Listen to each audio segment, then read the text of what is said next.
Hey there everybody, it's me Ned, and I am about to do an oil change on my Subaru thing here, WRX STI something or other, whatever this is now. And an interesting little thing, part of why I'm going to film this, is that I have got equal length headers and exhaust wrap, which makes it a little weird doing an oil change on this. So I'm going to film it and sort of show you the tricks that I have come up with to not get oil on my exhaust wrap and not set my car on fire, because that's always a little nerve-wracking. So anyway, here we go. Oh, hey there. So here we are underneath the car. Look at all that stuff. Nice shiny new block up there. Well, that's a head, but there's a new block as well. Anyway, here's the oil pan over here. Here's the drain plug right there. I think that's visible. That's a 17, so I'm going to put my socket on that and start loosening it.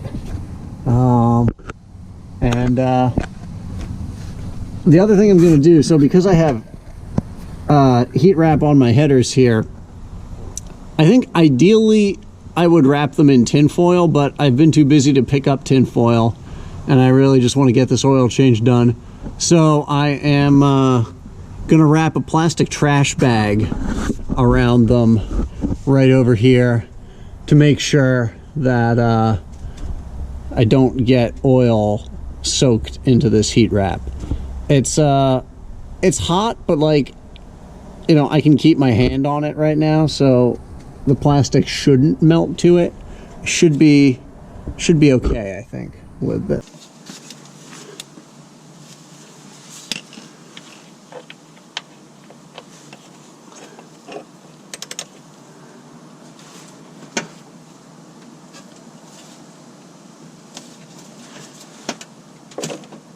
There we go.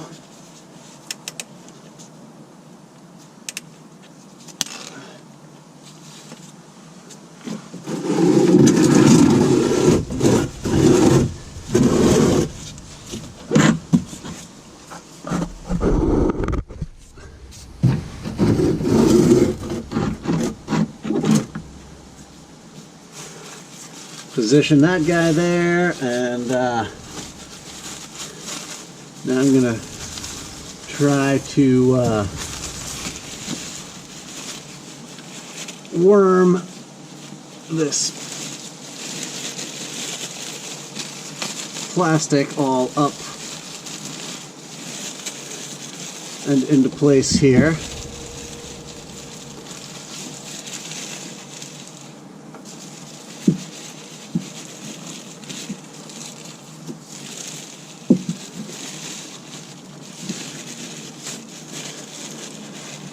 I know. It's super ghetto, but hey, you gotta do what you gotta do. And I gotta have my car not set my headers on fire.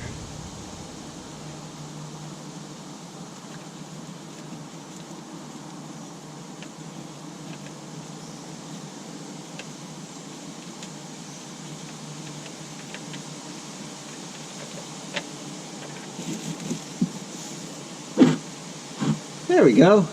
Well, I guess I really didn't need to worry about putting the plastic on there this time. Last time I did this, it sprayed everywhere, but I think it was actually more from the oil filter over here. So we'll see. I'll put plastic around that too once I get to the filter. I'm gonna pull the dipstick out up here just because that will let a little bit more air in. It'll open up the, you know, the system so that air can get in and let all the oil easily flow out. So there we go. There goes all the oil. So now, while that's draining, it's good to give it a little bit of time. Here is the drain plug. It's magnetic on the bottom, So if there is any debris in the oil pan, it'll stick on the bottom there. Happily, mine's got none on it. That's nice. I had a little crush washer on it. I just pulled that off. And let's see, this time when I went to the shop, I picked up a copper washer. I don't know if there's particularly really any difference or whatever, but that's what I got this time around, so I'm going to put this little copper washer on. And like you saw sort of when I took the plug out, you don't need to have it very tight. I think the rule is something like a quarter, like you get it, you know, finger tight, and then you want to go like a quarter to a third of a turn with your ratchet to really snug it down, but you don't want to, you know, you don't want to strip that out, because then you're looking at a new oil pan or retapping it and stuff, and that's a bitch. That's expensive. Gonna pull the plastic off of here because obviously it doesn't need to be there right now. Now that's all done, and I'm just gonna sit here and let it continue draining because I want to get as much of the oil out as possible. You should do oil changes with your car warm so that the oil is more fluid. My car is not super warm right now, but the air temperature at least is warm. I would say that my car, the oil temperature might be around like 100 something degrees right now. It's probably, you know, it's warm enough, but it could be warmer. And I'm just looking, and it looks like one of the boots on my steering rack is torn. So I'll go look at that later. Oh well. Anyway, so this is still draining.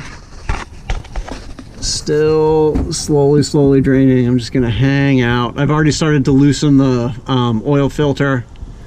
You don't really need to tighten them. I mean, you just need to tighten it enough so that it seals and doesn't leak, which you can sort of generally do with your hands on these. I think you can see there now the oil's just an intermittent drip, so that's got to be about as much, I think, as I can get out of the oil pan. So I'm going to put the drain plug back in, and then I'm going to start taking off the oil filter.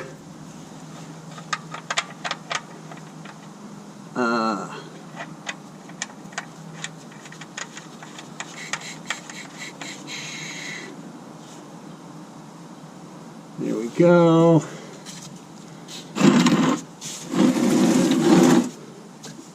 So,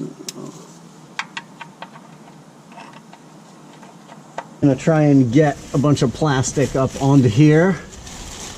See if I can do this in an effective manner.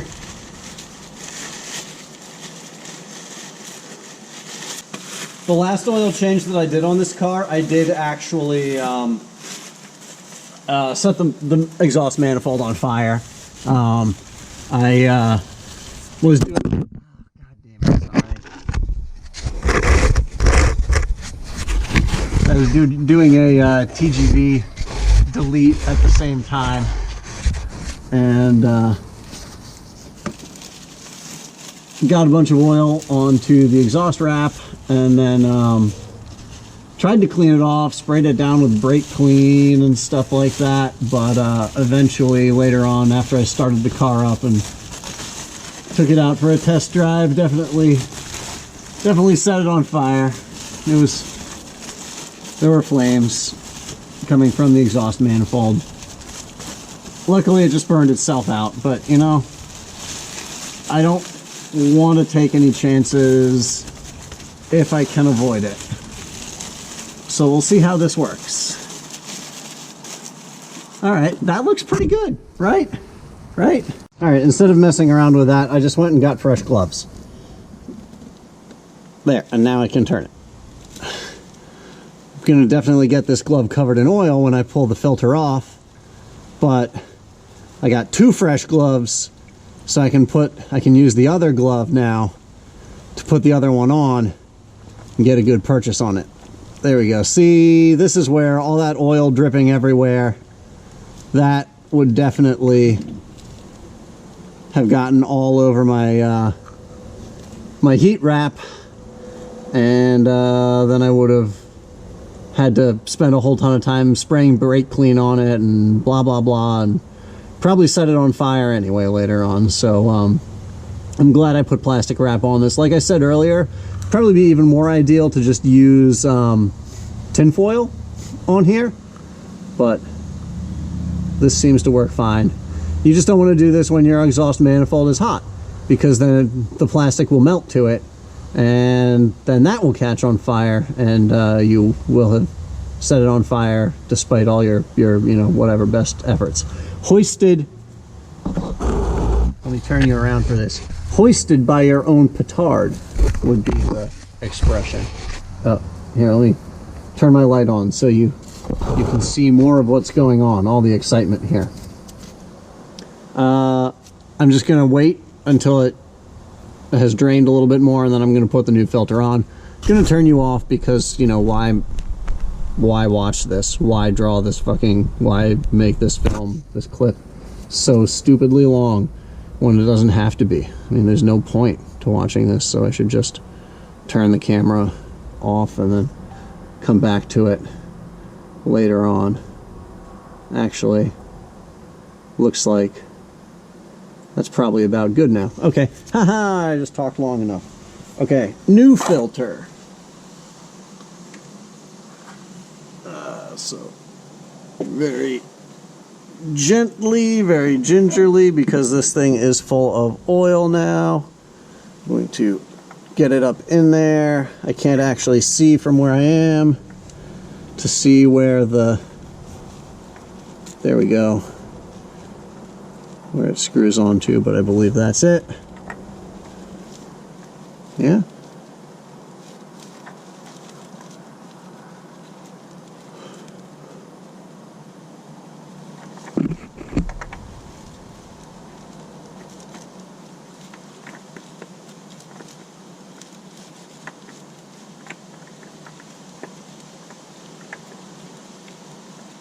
All right, there we go. So this is now, the filter is completely covered in oil. So I'm gonna turn the camera off again, and I'm gonna go get some brake clean, and I'm gonna spray it down with brake clean so I can get my other clean gloved hand onto it and tighten it with my hand. And at that point, I think it should be perfectly well tight and all good to go. Well, in the end, I lied. I actually just cleaned it up with a paper towel, and then got a really good firm purchase on it with my hand, and tightened the oil filter right up, and I think it's perfectly good now. So,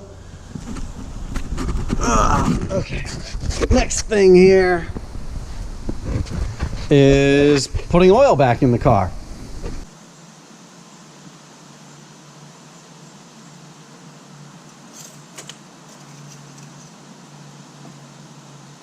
It's a little bit low. I'm gonna add like another half quart to it, and I'm just gonna take a quick look down here, see if there's any evidence of any leaks. I don't see anything. Everything looks good. Yeah, everything looks dry. That's great. That's what I want. All right, so I'll add like another half quart or so, and then I think I'll be all set.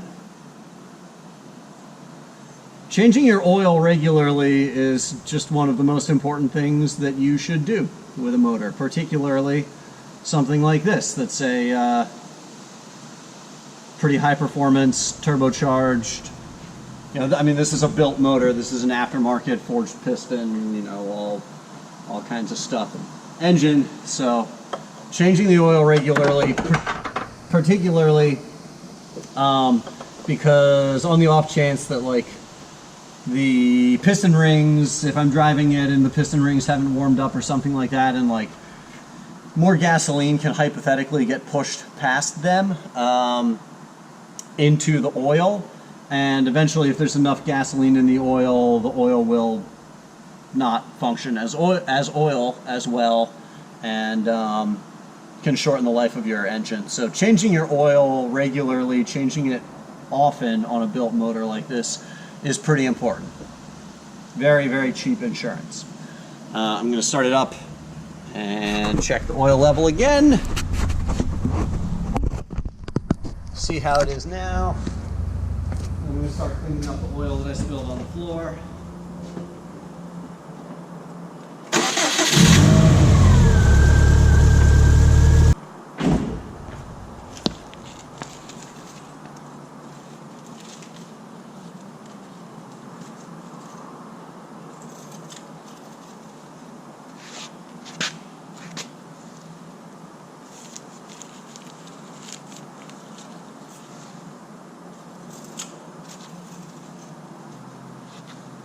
Yeah, that's perfect. That's right.